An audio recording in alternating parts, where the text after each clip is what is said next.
yang seperti itu. Itu yang membuat kami Bu, juga diketahui bunuh dirinya itu kan jam 2 setelah sholat zuhur, kemudian dia kemana? Tahu dia bunuh diri gimana? Nah ini saya tidak tahu secara detailnya ketika saya berkunjung ke rumah keluarga. Itu keluarganya juga tidak menceritakan dengan detail, Ibu. Saya tidak tahu apa masih ketakutan karena waktu itu kan masih 2 hari setelah kejadian ya. Hari kedua saya ke sana itu mungkin masih ketakutan keluarga, atau saya nggak tahu juga. Cuman keluarga tidak mau sportif untuk menceritakan.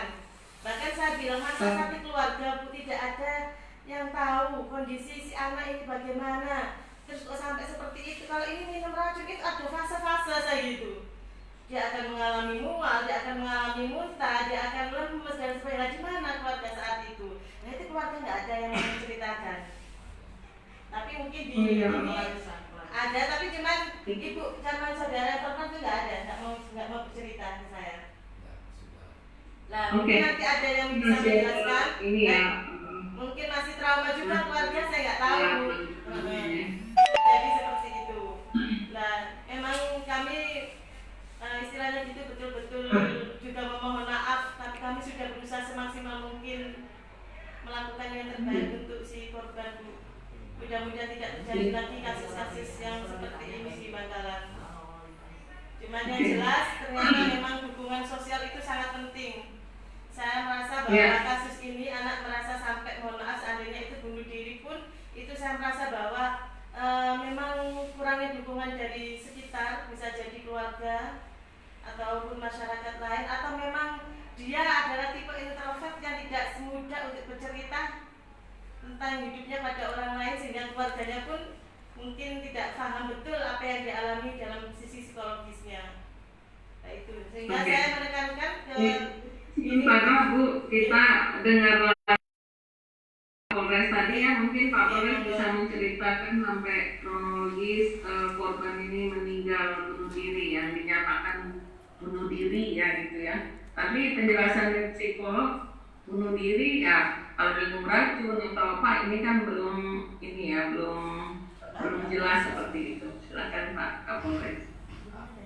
Ibu, mohon maaf tadi ada gangguan koneksi. Saya lanjutkan dari konstruksi peristiwa pemerkosaan dulu Ibu. Jadi memang pada saat kejadian itu begitu dihadang, kemudian oleh 2 temannya itu di sempat si korban itu ngajak ke temannya ini, ayo kak, maksudnya ayo jalan lagi gitu. Tetapi si 1 di antara 8 ini kemudian mengatakan lagi, kamu kalau nggak nyerahkan, biar kami yang antar pulang. Kalau kamu yang antar pulang, nanti di lokasi rumah itu sudah ditunggu sama warga, nanti kamu dimasak. Sambil dia megangi celurit yang ada di pinggangnya, kan gitu. Sehingga 2 temannya ini terus turun dari motor, lalu kemudian korban diangkat sama di antara 8 orang ini, diturunkan dari motor, lalu kemudian 2 temannya ini mengambil plastik Indomaret yang berisi bedak dan macam-macam itu, belanjaan korban dan korban itu diserahkan kepada 8 orang ini. Memang pikirnya si 2 temannya ini, pikirnya itu memang mau diantarkan pulang. Nah sehingga 2 teman ini lalu kemudian pergi. Nah setelah itu baru 8 orang ini membawa korban ke atas bukit dan terjadilah peristiwa itu. Dari peristiwa itu endingnya korban ini melarikan diri dengan alasan buang air kecil ditungguin, terus alasan lagi buang air besar baru nggak ditungguin, baru dia kabur masuk semak-semak dan lari sampai dengan ke rumah dalam posisi telanjang. Nah itu sekilas peristiwa kejadiannya. Lalu kemudian masuk ke tataran kegiatan penyelidikan tadi saya lanjutkan. Hari Minggu begitu dapat informasi para tersangka ini, kami langsung berkoordinasi dengan tokoh masyarakat termasuk Pak Kepala Desa. Nah ini Kepala Desa ini sangat luar biasa kalau di Bangkalan ini Bu, selalu berupaya membantu kami untuk mengungkap suatu peristiwa, bahkan menangkap dan menyerahkan gitu ya. Ini ada Pak Kades, ada Pak ini. Kades ya, nama Pak Kadesnya siapa deh, Pak Nugroho? Nama Pak Kades? Syahid.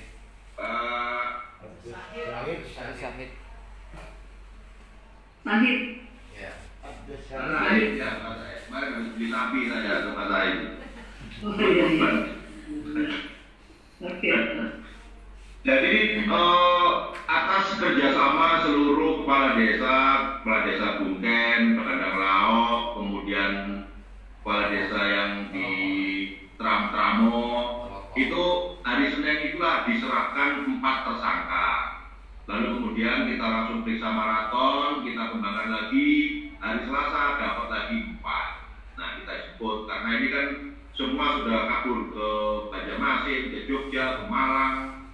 Nah, akhirnya bisa kita amankan semua hari Selasa itu 8 lengkap. Itu kemudian sampai hari ini proses pemberkasan juga berjalan. Perlu kami sampaikan bahwa ini kita split karena 2 dari 8 pelaku ini masih di bawah umur. Maka proses penanganannya juga khusus dengan berdasarkan Undang-Undang Peradilan Anak, dan saat ini berkas sudah di tahap 1. Rencananya hari ini P21 dan langsung akan disidangkan melalui mekanisme peradilan anak. Untuk tersangka yang 6 ini tetap dalam proses pemberkasan dan dalam waktu dekat juga akan kita rekonstruksikan secara utuh, reka ulang untuk menguji dan persesuaian antara keterangan dan barang bukti terkait peristiwa tersebut. Itu kemudian berbicara bunuh diri, memang hari Rabu ini dari hasil penyelidikan kami ini masih menunggu memang. Hari Rabu jam 15 sore ini memang korban begitu sampai rumah, kemudian jam setelah itu kalau nggak salah begitu jam 15 sore sampai rumah, beberapa saat kemudian ada salah satu keluarga melihat korban ini terlungkup di dapur di atas bambu. Kalau balik-balik kalau di ranjang bambu gitu ya. Terlungkup di situ. Keluarga menganggap itu sudah biasa karena ada riwayat sebelum-sebelumnya dari hasil keterangan yang kita gali itu pernah Ayan itu epilepsi, tapi itu sembuh sendiri ya, maka dibiarkan oleh satu keluarga ini, dan tepatnya sekitar 1,5 jam kemudian, sekitar jam 4:30 jam 5 begitu, keluarga ini curiga. Akhirnya didekati si korban ini, kemudian dibalik badannya, ternyata mulutnya berbusa, terus nggak kunjung sadar, di tepok-tepok, akhirnya langsung dilarikan ke Puskesmas. Dan sampai di perjalanan, sebelum nyampe di Puskesmas, di perjalanan itu ibunya sudah menghembuskan nafas terakhir, lalu kemudian nyampe di Puskesmas dan dilakukan visum luar karena keluarga korban menolak untuk diotopsi. Maka kita juga melakukan serangkaian olah TKP. Memang kita temukan ada serbuk insektisida di situ, dan itu kita langsung melakukan pengamanan, dan terhadap korban juga kita swab yang busanya itu di mulutnya itu kita swab, dan itu dikirim ke laboratorium forensik Polda Jatim. Memang sampai hari ini belum keluar hasilnya, kita juga masih menunggu. Sehingga memang satu lagi, hasil visum luar tidak ditemukan tanda-tanda kekerasan pada saat meninggalnya korban. Jadi memang saya juga tidak mau mengatakan bahwa korban bunuh diri karena hasil dari lapor itu belum identik antara hasil swab di mulut dengan bukti serbuk yang kita temukan di sekitar TKP, tidak jauh dari tempat korban. Itu untuk gambaran yang dugaan bunuh dirinya. Lalu kemudian dalam kesempatan ini saya juga melaporkan tadi karena sudah dibahas juga yang Modung, Kecamatan Modung yang tadi awal-awal ada berita diambil pacar kemudian diperkosa rame-rame. Ini memang menonjol juga Ibu di Bakalan. Jadi kami laporkan bahwa kasus itu kejadiannya sekitar bulan April, bulan puasa, awal bulan puasa. Di kejadian di Modung dilaporkan itu hari Senin kemarin. 16 April. Ya, hari Senin tanggal 13 Juli dilaporkan ke Polres. Memang dari konstruksi peristiwa ini kalau yang dilaporkan kan pacarnya dan kakak pacarnya dan teman-teman pacarnya.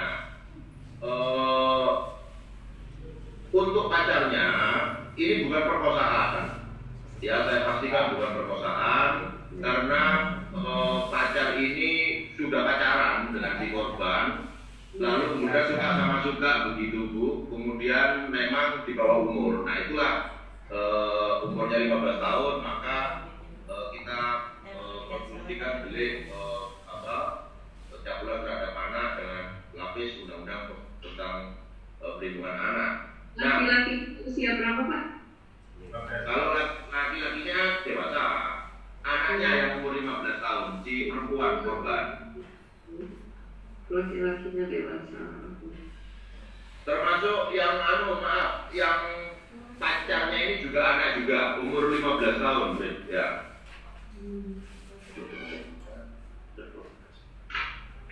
Jadi dari keterangan baik korban maupun pacarnya ini sudah lebih dari 15 kali.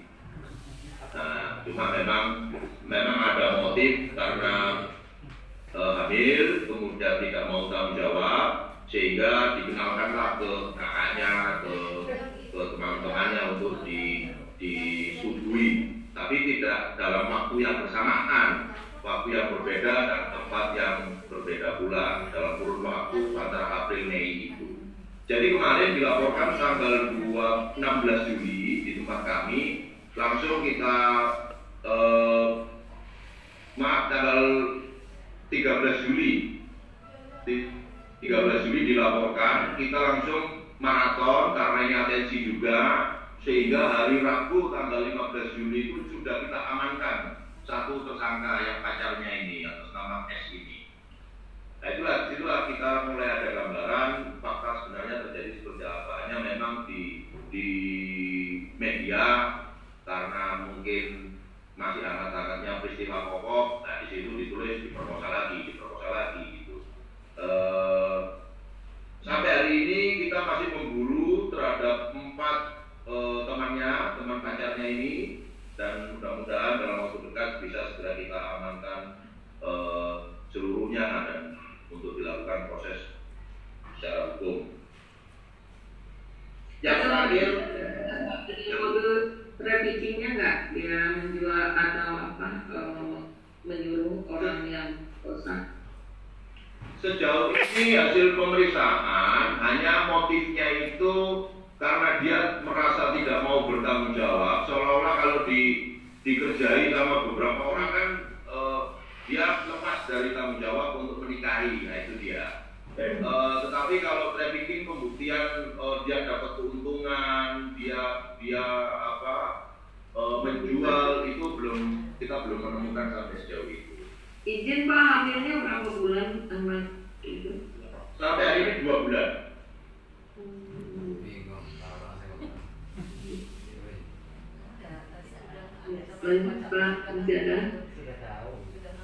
Ya, termasuk ada kasus baru lagi di Arusbaya, itu juga sudah kita tangkap tadi malam. Pelakunya ini seorang paman mencabuli ponakannya dan korbannya ada 3. Di mana ini? Arusbaya, Bun. Arusbaya.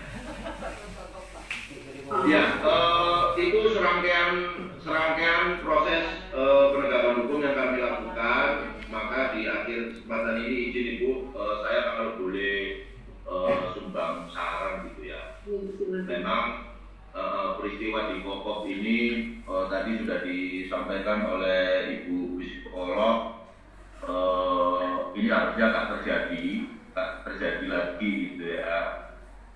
Maka kita perlu di Bangkalan ini untuk sarana prasarana rumah aman. Inilah yang memang saya dorong juga ke Pak Bupati, karena kalau kita lihat di Undang-Undang 13/2006 tentang LPSK maupun turunannya di Peraturan 3/2011 tentang standar dan pengelolaan rumah aman, ini saya kira di Bangkalan juga perlu untuk dibuat yang mana tempat itu rahasia gitu ya, tersembunyi, tidak banyak diketahui orang, dan kami prinsipnya siap sebagai leading sektor untuk apa ibaratnya memberi jaminan keamanan.